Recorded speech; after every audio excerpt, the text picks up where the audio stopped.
Jokic still with his dribble. Murray returns it to Jokic. Looks to spin. Allen stays down. Here comes Merrill. Off to Mitchell. The Cavs get the steal. Donovan drives on Murray. Puts it up. And a foul's called. Jared Allen does a good job defensively. James Harden comes in with that big body. We've talked about that. Straight up. Jokic has nowhere to go. Turns the ball over. There's the foul right there on Donovan Mitchell. Now this is deemed a foul on the floor. What? So Mitchell to inbound from right in front of us. Harden now. Leaned on by Hardaway. James Harden goes to work. Step back. Got knocked down. Nothing called. But Harden buries the three. And we're tied at 117. He got fouled. And now they're going to review to see if this is a 2 or a 3. They're not going to review here to see if a foul's called. That's unreviewable, but whether it's a 2 or a 3 is, and this is a 3. Not even close. Oh, he got hit on the shot. Wow. James Harden has tied this game at 117. Harden has 22 points, 10 rebounds, and 7 assists. The Cavs look for another stop. Murray is watched by Harden. Uses a Jokic screen. Finds Jokic. Jokic puts it on the floor. 5 to shoot. Jokic works on Harden. Passes out of it. Hardaway. No! Rebounded by Allen. Harden with 5 seconds left. Now it's Mitchell. Donovan Mitchell. Mitchell through the fouls. 9/10 of a second remaining. How about these Cavaliers? Mitchell's first is good. You mentioned the defense of Tyson. Mitchell coolly drains both. David Adelman uses a timeout as for the second straight game, James Harden and Donovan Mitchell. Murray is the trigger man. Here we go. Murray looking for Jokic. Having trouble getting it in. Jokic in a tough spot. And the Cavaliers come into Denver and they doom the Nuggets. Here tonight, James Harden and Donovan Mitchell rally the Cavaliers from behind as the Cavs playing the final game of a grueling 5-city road trip. Roar back and take out the Nuggets. 10-point lead. Oh, nice move from Harden. Put Pritchard on the parquet, and then James Harden scored. And Pritchard is grimacing. Yeah, they tweaked that ankle. I think Harden, not on purpose, inadvertently kicked Peyton Pritchard and kind of tweaked his ankle. All right, so right here, James Harden. Oh, yeah. I thought he got kicked. Pritchard just turned his ankle, sliding backwards. Harden's got the hot hand in the fourth. Clippers need a miracle here. White closing out on Harden. Made the shot. Goodness gracious. Look at Harden, how he can create his own space. I mean, that's a tough shot. James Harden had 5 points in the first half. He's got 29 in the second half.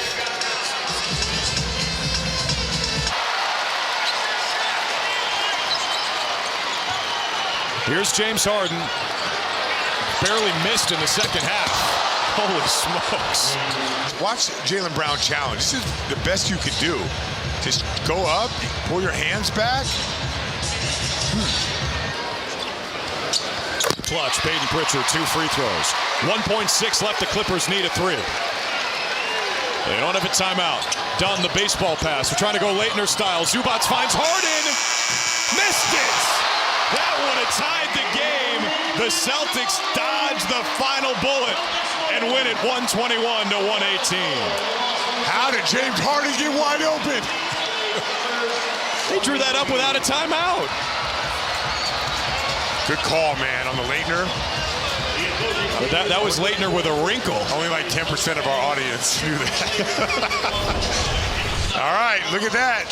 Full court to Zubac, to the hottest man in the building, and he goes short with it. For Steve Ballmer on that. Shot clock down to 4 here. Harden a contested 3, way off. And Booker the rebound. See Brooks' willingness, Ryan. And yeah, right away, him and Harden. Brooks and Harden getting into it, and now James Harden going right after Dillon Brooks saying, what is that about? As they were jockeying for position, and then Dillon Brooks gave him a little something extra. So on the other end, I was about to say, he has no problem pushing up into pressure immediately. But that, to me, is a foul on Dillon Brooks, no question about it. And I am angry if I'm James Harden. Yeah. You know, we're in the middle of the offseason when things like this start to go viral. People on Twitter have pointed out a few things in these videos of James Harden while he's on his tour in China. Many voicing concern for the shape that he's in, even though you can't quite tell. And it just reminds me of those Houston Rockets days when the rumor came out he was wearing a fat suit during the warm-ups, because as soon as he went to Brooklyn, he was a new man. But it looks like he's been working on a new move while in China. Let me know what you think of it in the comments section below. But something we have to end right now is people photoshopping photos like this of James Harden with no beard. That has to go right now, but no player in the NBA gets this much love while overseas in China. Take a look at the crowd's reception to James Harden and a few things he's been doing while on his China tour.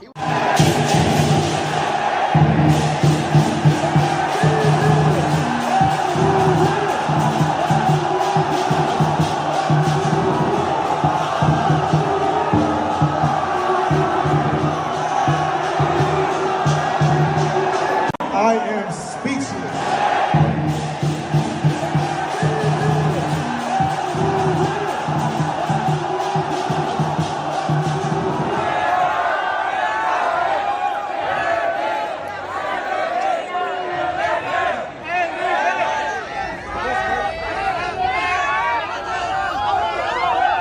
James, I love James.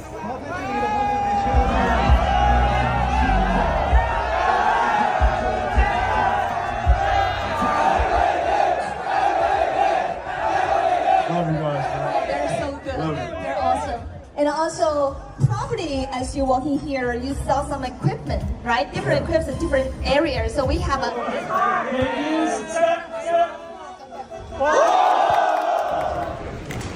就是很灵活的变化，属于哪个方 Slow. 一上，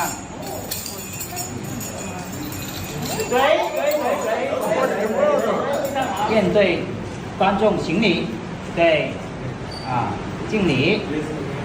James Harden made his Cavs debut tonight, and him and Donovan Mitchell combined for 32 points in the fourth quarter to carry the team to the win. Harden finished with 23 points and 8 assists in 32 minutes, and here's what he had to say about the trade. Pretty quiet trade deadline with the Clippers. Yeah. What happened? Life come at you fast. No, we just, I think it was just amazing for both sides. You know what I'm saying? Like, just being open and you know, transparent with each other. I think it was the best move for both sides, and I think it worked out, you know, both sides very well. So, you know, I'm happy. Well, I'm sure they're happy where they are. You know, they got some young talent. You know, they got a couple picks, and then for me, just here with some great guys, and you know, ultimately trying to compete for a championship. So, one of the best, you know, organizations that I've been in, from top to bottom, you know, from Ballmer to L. Frank. Everybody else in the front office, to, you know, all the coaches staff, T. Lou, and, you know, all the coaches staff, JVG, that helped me, you know, still be the player that I am. And then for my teammates, you know, Y, and, you know, holding it down, and, you know, all the rest of the guys, Big Zoo. So I'm appreciative of the opportunity, and I would never, you know, forget it or take it for granted. Did you have a chance to talk to Zoo? Did you have a reaction to that? Yeah, I talked to Zoo yesterday, today, the day before. You know, he was hurt, you know, from his side, just because he, you know, he didn't really understand, and he thought he'd probably never get traded. You know, but you know, obviously he'd be traded before one time as, you know, younger. But as he gets older, you understand that this is a business. You know what I mean? So whether it's the organization doing what's the best, you know, for the organization and for myself and him. Well, I can speak for myself, but me doing the best for, you know, my family and myself, and that's all that matters. So I'm just happy that it was you know, an amazing, peaceful ending, and you know, it's all love on both sides. And speaking of the business though, but this is one of the destinations that you wanted, you know, to come to Cleveland. Yeah, you know, they were the #1 seed last year. They're very talented, very well coached. Our organization is amazing, and so for me, I saw an opportunity to where I can fit in and you know, potentially help get over that next step. So I'm happy, both sides saw, where I can fit at, and we made it happen. James, what is it about this situation that makes you feel like you're such a good fit? You got a combination of young guys who understand the role and plays very well. JT, obviously. And you got a bunch of guys, obviously, you got the, Hanshaw and Don, but you got a bunch of guys that understand the role. You got athletic big, you got shooting everywhere, you got coaching everywhere. Like, I just got to figure out how, where I fit in, but that won't be hard at all. So I told the guys, just do what y'all do and I'll figure it out. Like, I don't want to, I'm good enough to figure it out and insert myself in, but no practices, this is my first time really, playing, 5-on-5, since, about a week ago. So it's a little rusty. I'm just happy we got the win and we got some things to build on. When did the opportunity, to the trade, when were you made aware of that? And how quickly did that come together? How long did you kind of know? Maybe about a week. Maybe about a week. I was informed that it's a possibility. And then I'm like, oh, wow. But me and Frank had communications about my contract and not being guaranteed. Which I understand that part. You know what I mean? Like, there's a part where we're not good enough and they got to make decisions for their team. You know what I mean? So the opportunity came up and it was just like, all right, well, I got to make a decision for my family, and I felt like I think both sides made the right decision. So, credit to those guys, much love to those guys. Hope the best and much success. And for the Cavs, I'm excited to be here and a bright future for us. James Harden has been on 4 different teams since leaving Houston, and after his 3rd game with the Cavs, which the team is actually 3-0 in his time in Cleveland, he said that NBA loyalty is overrated. And James, you're a top 75 player of all time, top 10 scorer, 11th in assists. So now you're 16, and it feels like it's kind of becoming more common in the NBA now where superstar players have moved around. Why do you think that's become kind of more the norm as opposed to guys who stick in one city, one team for each environment? I mean, at the end of the day, we all look at it. It is basketball, and the whole quote-unquote loyalty thing I think it's overrated. I think this is a business at the end of the day, and it's a lot of money involved and a lot of decisions that has to be made. You know what I mean? So, like if a player isn't producing, or if you don't see him in the future, or front office, some of them have to do like a job and want to keep their job. So they gotta feel like they gotta do what's best for to keep their job, and they trade players. Or if a guy isn't happy and he wants to be traded to somewhere else, then it's a problem. It's just so many different dynamics that go into it. This is a business at the end of the day. So, like, not even just NBA, but like people that have normal jobs have those same problems. It's just not magnified. You know what I mean? So, for me, it's always about like I don't lose focus of trying to compete for a championship, and then financially, making sure that my family is taken care of. You know what I mean? Because I'm very smart and I've sacrificed a lot. Financially, like, which I don't get credit. I don't get talked about, but I'm fulfilled and I'm happy with it. But like winning a championship, or at least having a chance to, and then financially getting paid for, me being available and playing at the highest level for so long. So, to answer your question, this is a business at the end of the day. So I feel like players should, ultimately do what's best for them, and front office does what's best for them and their owner and their organization. So, it's two sides of a story.